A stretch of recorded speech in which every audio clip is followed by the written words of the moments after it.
Joshua chapter 1. So right after Moses, God's main bro, passed away, the Lord started chatting with Joshua, the son of Nun, who was Moses' ride-or-die assistant. Okay, Josh, Moses my dude is gone. So now it's your turn, bro. Rise up, grab the whole crew, and cross the Jordan. I'm totally giving you this land, for real. Everywhere your sandal steps, it's yours. Like, I already promised it to Moses, no backsies. From the gnarly wilderness and chill Lebanon, all the way to the Euphrates River, even where the Hittites hang, and out to the big sea where the sun takes its dive. That's your turf, bro. Nobody, I mean nobody, can stand against you your whole life. Just like I rolled with Moses, I'm rolling with you. I won't ghost you or bail, no way.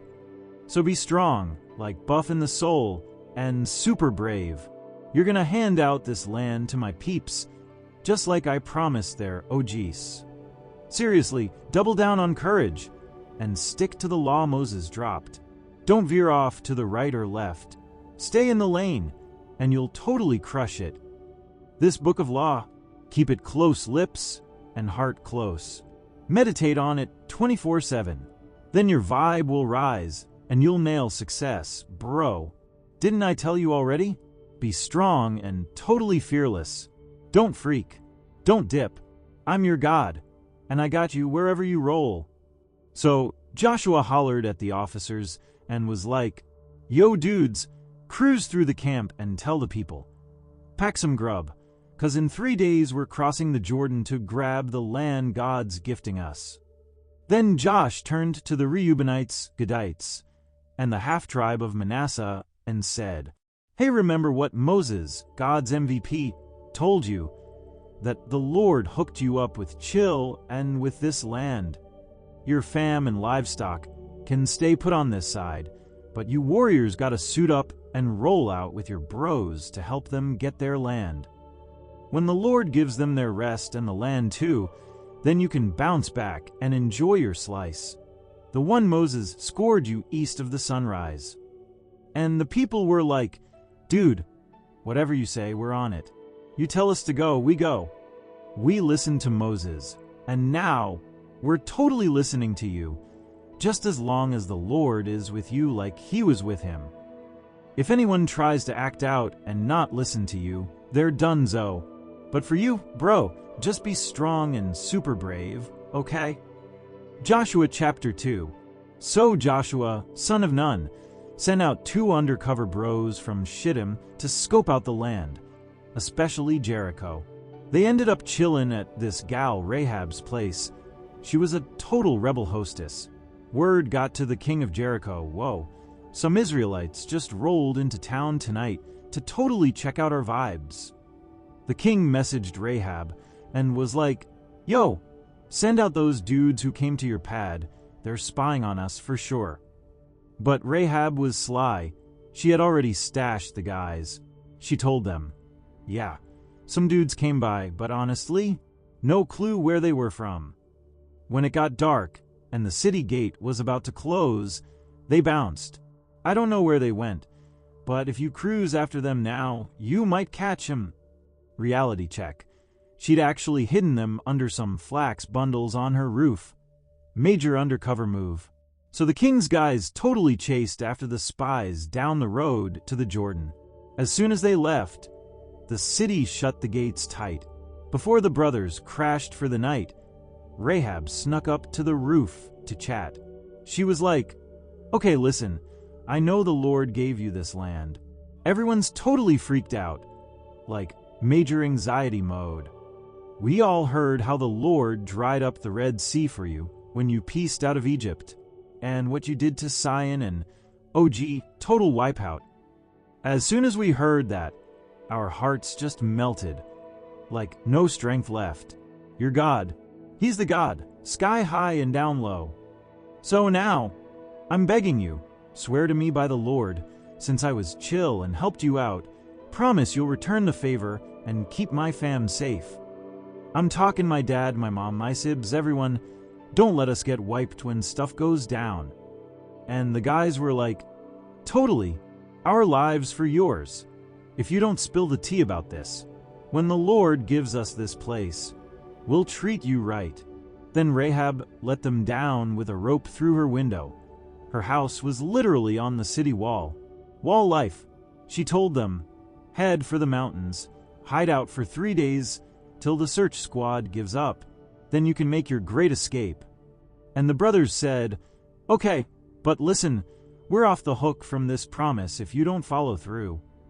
When we come back, hang that red cord in the window, the same one you used to let us down, and make sure your whole crew is inside your house. If anyone steps outside, it's on them. But if they're inside and get hurt, that's on us, we got you. But if you tell anyone about this mission, deal's off." Rahab was like, "Chill, I'm in." She sent them on their way and tied that scarlet cord in the window like a total boss babe. The dudes hit the mountains and stayed low for 3 days. The search team was clueless, didn't find a single footprint. Then the guys headed back, crossed the river, and found Joshua. They gave him the full recap. They were like, "Dude, the Lord totally handed us the land. Everyone there is seriously freaking out because of us." Joshua chapter 3. So Joshua got up super early, no snooze button, bro, and the whole squad left Shittim. They rolled up to the Jordan River and camped out before crossing. After 3 days of campfire hangs and prep time, the officers cruised through the crowd with a message. They were like, "Okay, y'all, when you see the priests from the tribe of Levi carrying the Lord's awesome Ark of the Covenant, it's go time. Follow it. But keep your distance, 2,000 cubits or so. Don't crowd it, okay? You've never been this way before, and you're gonna need clear vibes to know where you're headed." Then Joshua was all right, fam, spiritually clean yourselves up. Tomorrow the Lord is totally gonna blow your minds with wonders. Then he turned to the priests and said, "Take up the ark and lead the way, dudes." So they picked it up and cruised ahead of the people. And the Lord was like, "Yo, Joshua, today's the day I make you look super legit to all of Israel. They'll know I'm with you just like I was with Moses. Tell the priests carrying the ark, when you hit the edge of the Jordan, pause and stand right there in the water." Then Joshua gathered everyone and was like, "Okay, peeps, come over here and hear the epic words from the Lord your God." And he said, "Here's how you'll totally know the living God is with you. He's going to drive out all the ites, like the Canaanites, Hittites, Hivites, Perizzites, Girgashites, Amorites, and Jebusites, no problem. Check it. The ark of the Lord of the entire earth is going to cross ahead of you into the Jordan River."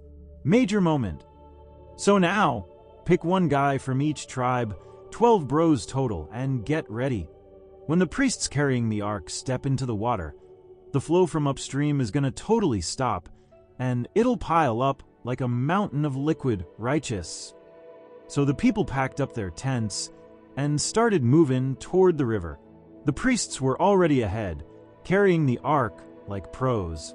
As soon as the priests dipped their toes into the Jordan, which was overflowing and totally raging 'cause it was harvest season, boom, the water stopped upstream and piled up way far back near this place called Adam by Zaretan. Everything downstream, toward the Dead Sea, just vanished. The people walked across, right by Jericho. No paddleboard required. The priests holding the ark stood there on dry ground, chillin' in the middle of the river, while the entire crew of Israelites crossed safely. Every last person made it across bone-dry land. Joshua chapter 4. So when the whole crew had totally crossed the Jordan, the Lord was like, "Yo, Joshua, grab 12 dudes, one from each tribe. Tell him to snag 12 rocks from the middle of the Jordan, like where the priests are just chillin', and haul them to where y'all are crashing tonight." Then Joshua called up the 12 bros he had prepped, one rep from each tribe, all ready to roll. And he told them, "March on out in front of the ark of the Lord, and each of you grab a stone, big enough to shoulder. One for each tribe, no slackened. These rocks are a big deal. So later, when your kids are all, What's with the random boulders, Dad? You'll be like, dude, these are the memory rocks from when the Lord totally paused the Jordan River for us to cross with the Arkansas. It was epic. The Israelites did exactly what Joshua said. 12 stones straight out of the river, one per tribe, just like the Lord ordered. They lugged them over and dropped them at camp. And Joshua even set up 12 more stones right in the Jordan, like right where the priests had been posted. Total Holy River Monument vibes. And guess what? They're still there. The priests just kept standing firm in the middle of the river with the ark while everything got done, just like God told Joshua, and Moses had told him too. Meanwhile, the people booked it across fast. Once everyone was across, the ark and the priests followed up and crossed in front of everybody. The tribes of Reuben, Gad, and half of Manasseh kept it gnarly. They crossed over suited up for battle, like Moses had said. Like 40,000 warriors, all geared up, marched across in front of the Lord, ready to throw down near Jericho. That day, the Lord gave Joshua major street cred with all of Israel. They were like, whoa, he's just like Moses, and they respected him for life. Then the Lord said to Joshua, hey, tell the priests carrying the ark, time to come up out of the river.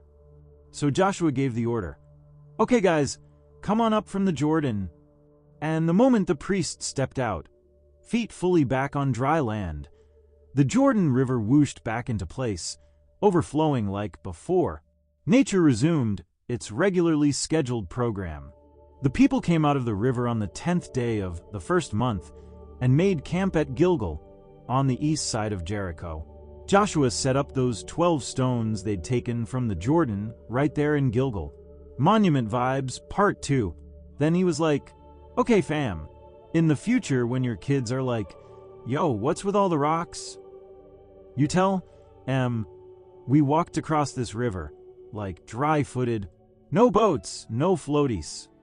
Because the Lord dried up the Jordan for us, just like he dried up the Red Sea back in the day. So the whole world would totally know the Lord's hand is powerful, and so you'd all remember to honor him forever and ever. Joshua chapter 5. So when all the kings of the Amorites and the Canaanites heard that the Lord dried up the Jordan River so the Israelites could cruise across, they totally freaked. Their courage just dissolved like sea foam in the sun. Then the Lord was like, hey Joshua, grab some sharp knives and do the circumcision thing again. Round 2, bro. So Joshua made the blades and snipped all the guys at this place that ended up being called the Hill of the Foreskins. Gnarly name, huh? This all went down because all the dudes who left Egypt, like the original warrior bros, died off during that long hike through the desert. Those OG guys had already been snipped, but the new wilderness-born crowd? Not so much. No one had done the deed on the way. They'd been walking the wilderness for 40 years because the original guys didn't vibe with the Lord's commands, so they never got to see the sweet land flowing with milk and honey. So Joshua stepped up and snipped their sons, the next-gen bros, because they hadn't gotten it done yet either. After all that, everyone just chilled at camp till they healed up, like, ouch, but necessary. Then the Lord was all, dude, today I totally rolled away Egypt's bad vibes from you. So they named the place Gilgal, which kinda means rolling out, and that name totally stuck. The Israelites camped at Gilgal and had a righteous Passover party on the 14th day of the month, right by Jericho. The next day they munched on local goods, some roasted grain and flatbread. First real snacks in forever. And the very next day, the manna was done. No more desert bread. From then on, they were munching Canaan's finest. One day, Joshua was near Jericho and spotted this intense dude standing there with a sword drawn. Super serious energy. Joshua was like, bro, are you on our side? Or are you with the ops? And the guy was like, nah man, I'm the captain of the Lord's squad, and I'm here now. Joshua face-planted in total awe and said, "Whoa, what does my boss want from his humble servant?" And the angel captain was like, "Kick off your sandals. Dude, this place is super sacred." And Joshua? He totally did it. Jericho's got walls coming down and some serious trumpet action. Joshua, chapter 6. So Jericho was totally locked down tight because the Israelites were coming. Nobody was going in or out. Full-on lockdown vibes. Then the Lord was like, "Yo, Joshua, check it. I'm giving you Jericho, the king, and all those tough dudes. You and your warrior bros will cruise around the city once a day for 6 days. And 7 of your priest dudes gotta rock 7 ram horn trumpets in front of the Arkansas. On day 7, you circle the city 7 times, and the priests go wild on those horns. Then when they give a mega blast, everyone should scream their guts out. And boom, the wall's gonna totally crash down. Everyone can charge straight in, no prob." So Joshua rounded up the priests and was like, "Alrighty bros, grab the ark of the Lord and let 7 of you carry ram horn trumpets in front." Then he told the people, "Alright, move out. March around the city, and you armed dudes go ahead of the Arkansas." As soon as Joshua gave the deets, the 7 trumpet bros moved forward and started blowing those rams' horns. The ark followed, right behind. Armed warriors were in front, trumpet blowers in the middle, and the rear guard brought up the tail. Horns were blasting nonstop, like a marching band of holy chaos. Joshua told the people, "No yelling, no talking, zip it till I give the signal. Then you yell your faces off." So they marched the ark around the city once, and then went back to camp for the night. Casual holy cardio. The next morning, bright and early, Joshua was up, and the priests picked up the ark again. The 7 trumpet priests kept blowing as they walked, and the armed dudes did their thing before and after the Arkansas, same drill. They did the loop once, and then back to camp 6 days in a row. Serious consistency. But on day 7, oh man, they were up at dawn and circled the city 7 times. This wasn't just cardio. It was divine CrossFit. On the 7th lap, the priests hit that big trumpet blast, and Joshua shouted, "Now's the time. Shout like your life depends on it, 'cause the Lord just handed you this whole city." Only Rahab and her house get to chill, 'cause she totally helped our spies. Everything else, cursed to the max. Don't touch the cursed stuff, y'all, or we'll all be cursed. Major trouble.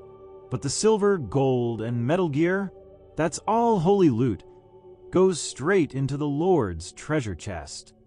The trumpets blasted, the people screamed their faces off, and kaboom, the wall just pancaked. Everyone ran straight in and conquered the city like champs. They wiped out everything in the city, people, animals, you name it. It was a total reset. Joshua told the 2 undercover bros, "Go grab Rahab and her fam, just like we promised her." So the spy guys got Rahab, her parents, siblings, and everyone else, brought them outside the camp safe and sound. Then the Israelites torched Jericho, burned the whole thing down, except for the treasure bits, which went to the Lord's stash. Rahab and her fam, they got saved big time. She even lived with the Israelites from that day on, all 'cause she hid the messengers Joshua sent. Then Joshua was like, "Okay, so cursed is anyone who tries to rebuild this place. If they lay the foundation, it'll cost them their firstborn. If they put up gates, it's gonna cost their youngest. Not worth it, bro." And with that, the Lord totally had Joshua's back. The dude became famous. Everybody everywhere was talking about him. We've got drama with Achan coming up next. Joshua chapter 7. So the Israelites totally messed up. Achan from the tribe of Judah snagged some of the stuff that was totally off limits. And the Lord, he was super not chill about it. Joshua sent some dudes from Jericho to scout out Ai, this little spot east of Bethel.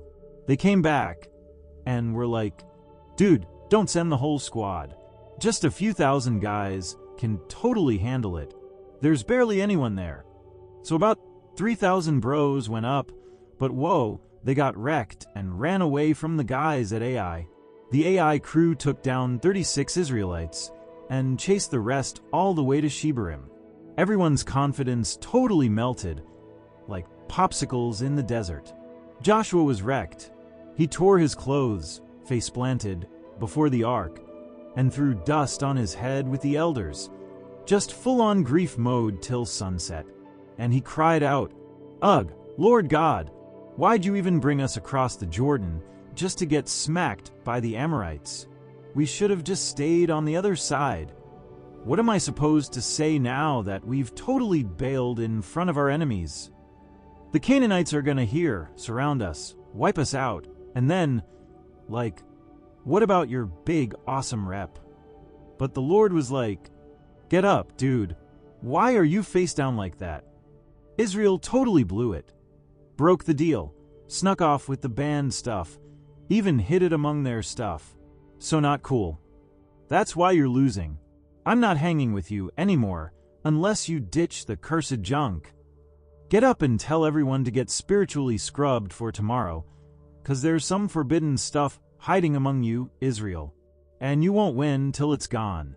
In the morning, I'll call out the guilty tribe, then the family, then the household, then the dude, and he's getting barbecued 'cause he broke the covenant. He brought shame to the whole crew. Gotta deal with it. So Joshua was up early and lined up all the tribes. Boom, Judah got picked. Then from Judah, the Zerites. Then from the Zerites, Zabdi. This was getting intense. Then, boom, Achan, son of Carmi, son of Zabdi, son of Zerah, was totally busted. Joshua said, "Bro, come clean to the Lord. Spill it. What did you do? Don't hide it, man." Achan was like, Okay, I totally messed up against the Lord God of Israel. I saw this super cute Babylonian robe, like major fashion statement, plus 200 shekels of silver and this gold chunk. I wanted them real bad, so I snagged them and buried them under my tent. Joshua sent messengers who ran to the tent. Yup, everything was there, just like Achan said. They grabbed it all and laid it out before the Lord for full transparency. Then Joshua and all Israel took Achan, his fam, his stuff, like everything, to the valley of Acre. Joshua was like, "Why'd you mess us up, man? Now the Lord's gonna mess you up." Then the people stoned him, burned him, and made sure the lesson was unforgettable. They stacked a big pile of rocks over him. The Lord chilled out after that, and that spot, still called the Valley of Acre, the Valley of Trouble. Joshua chapter 8. Joshua goes full comeback mode. The Lord was like, "No worries, Josh. Don't freak. Just take your whole battle crew and cruise up to AI.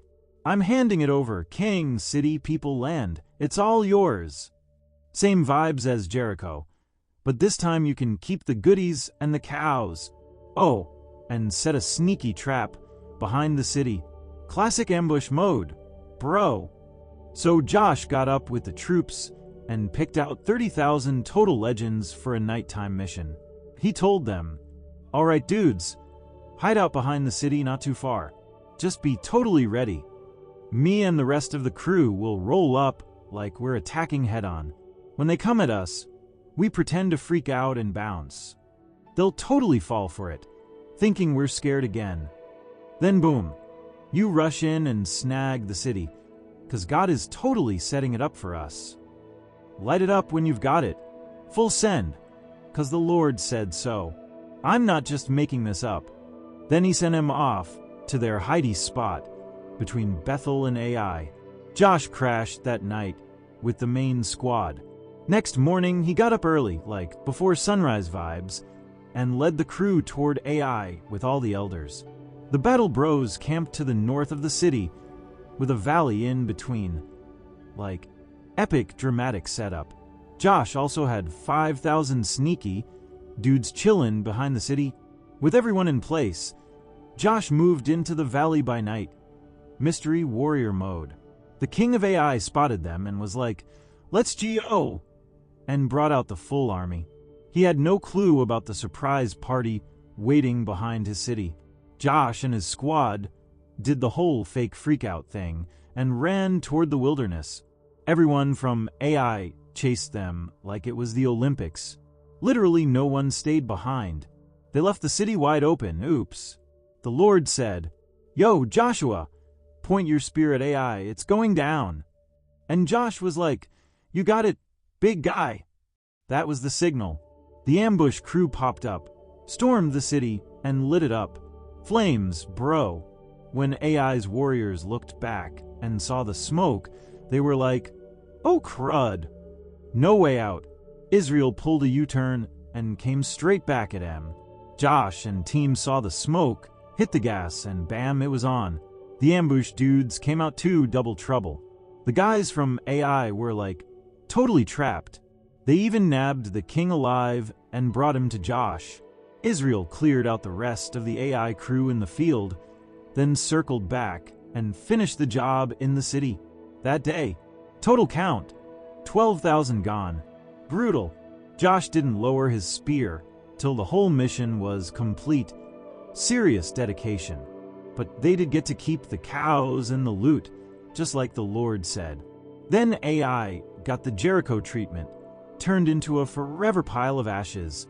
Josh hung the king from a tree till sunset, then had him tossed at the gate with a mountain of rocks on top. Talk about dramatic. After all that, Josh built a sweet altar to the Lord on Mount Ebal. Just like Moses said, no fancy tools, all natural stones.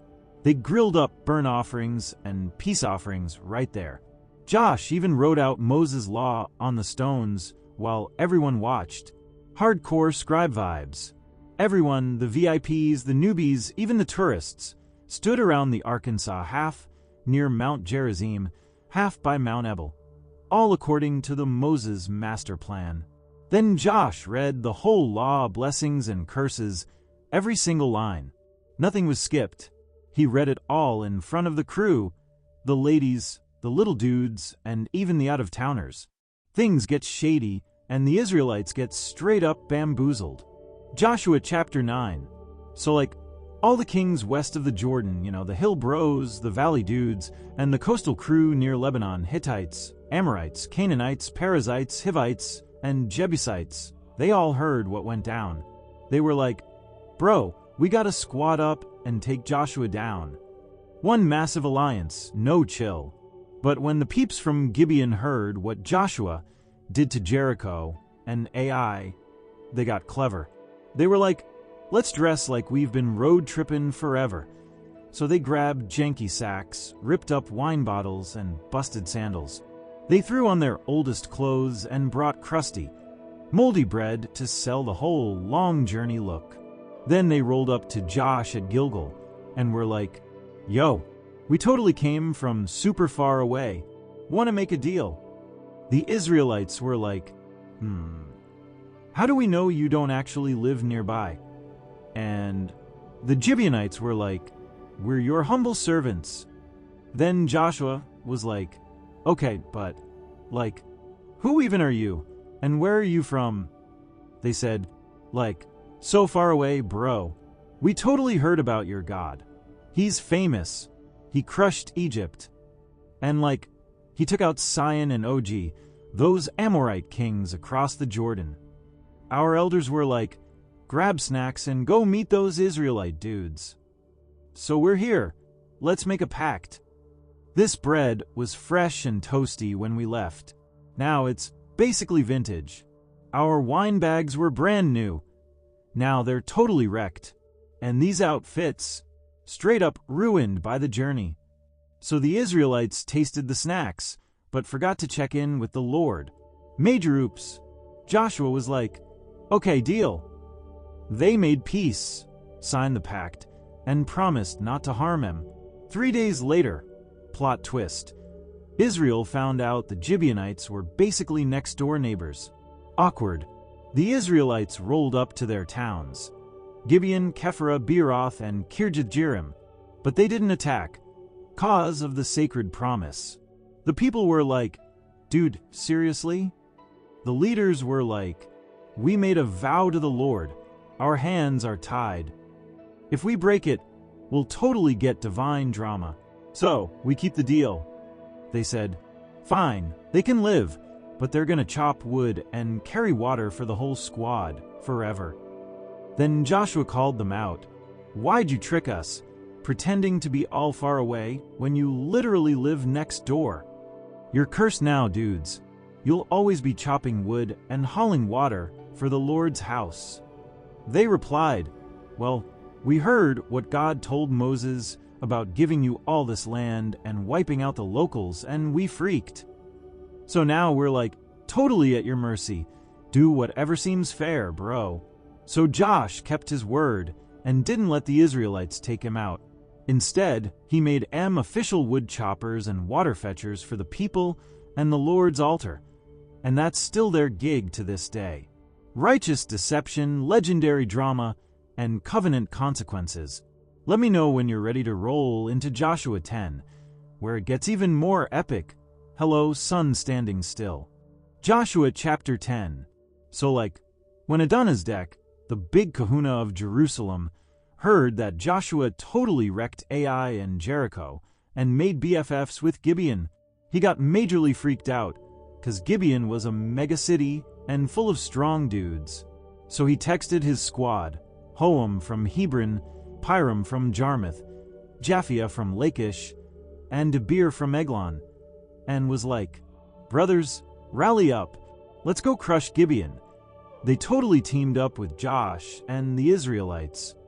So the 5 kings of the Amorites packed up their armies, rolled out, and set up camp outside Gibeon to throw down. The Gibeon bros freaked and sent an SOS to Joshua at Camp Gilgal. "Dude, don't ghost us now.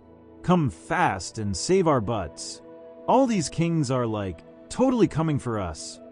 So Josh and his ride-or-die warriors cruised up from Gilgal. Then God was like, "Chill, bro. Don't stress. I already handed them over to you. None of them will stand a chance." Joshua did an all-nighter and surprised them hardcore. God threw those enemy dudes into chaos, and Israel totally mowed them down at Gibeon and chased them through the hills and valleys. As the Amorites ran for their lives, God was like, "Let it hail," and dropped gnarly hailstones from the sky that took out more dudes than the swords did. Then Joshua looked up and was like, "Yo, sun, chill over Gibeon, and moon pause in the valley of Ajalon." And boom, the sun stood still, and the moon didn't move till the Israelites got sweet revenge. It's all in the book of Jasher, FYI. Never before had God totally listened to a human like that. It was epic. Josh and the squad cruised back to Gilgal in victory mode.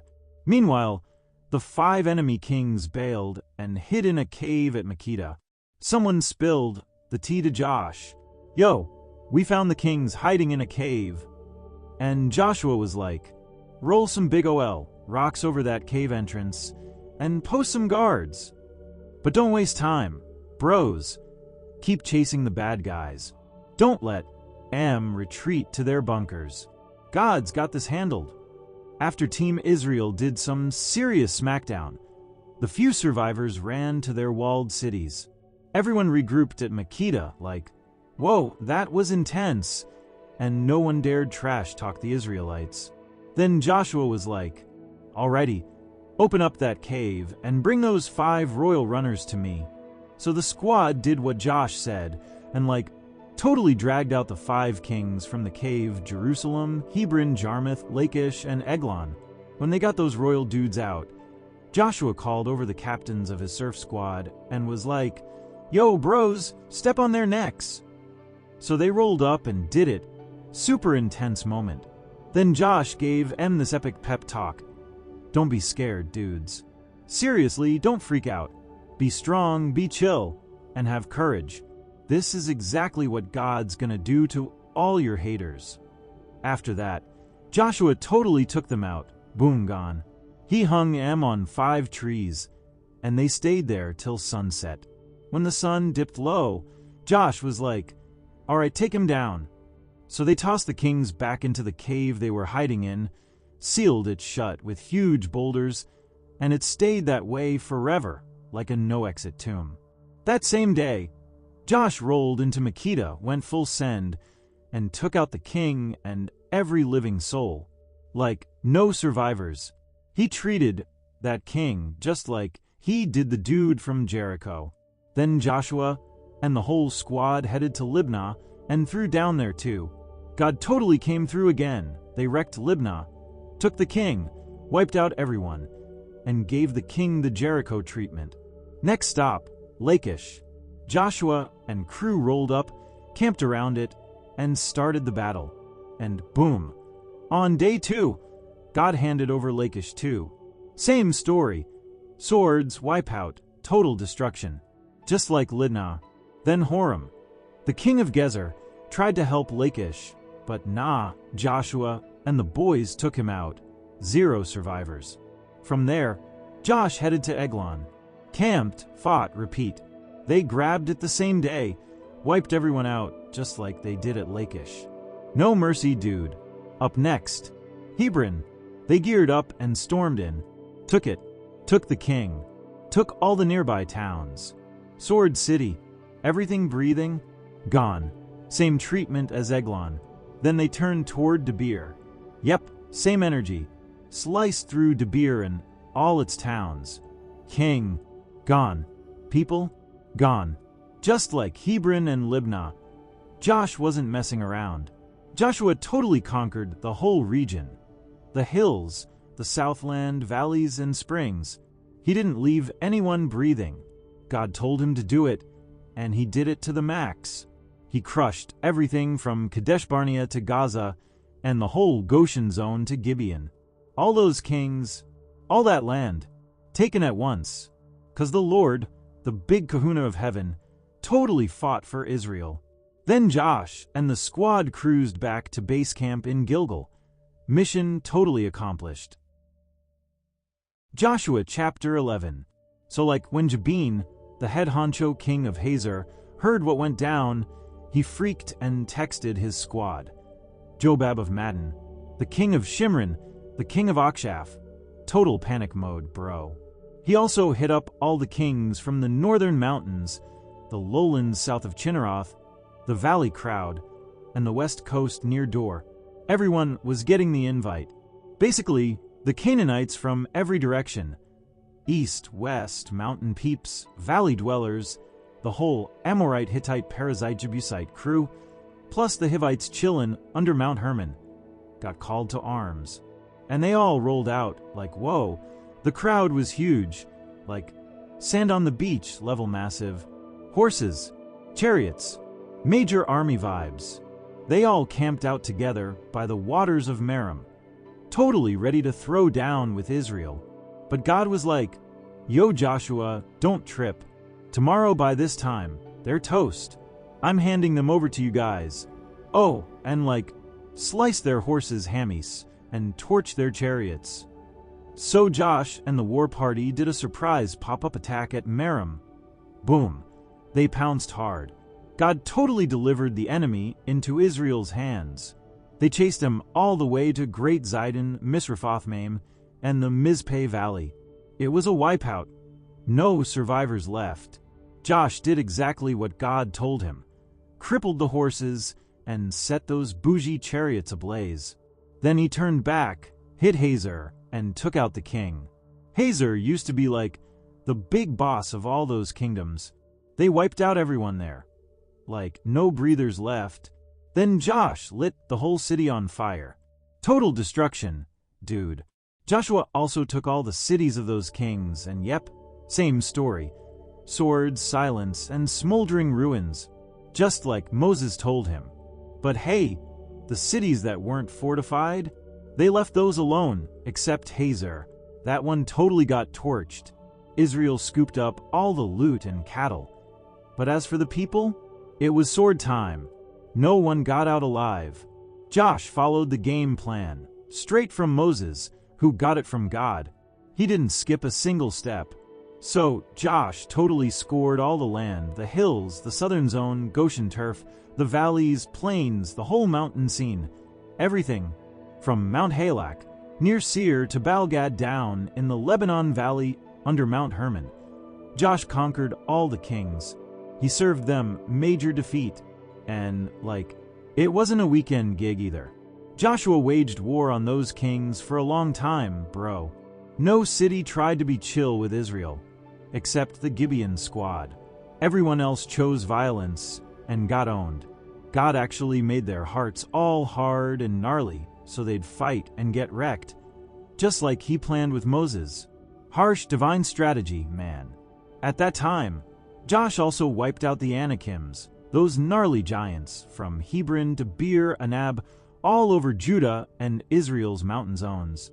Boom, gone. The Anakims were totally gone from Israel's land, except for a few still chillin' in Gaza, Gath, and Ashdod. So Joshua scored the whole land, exactly how God told Moses it would go down. He dished it out by tribe, and finally, the land caught a break from all that gnarly war.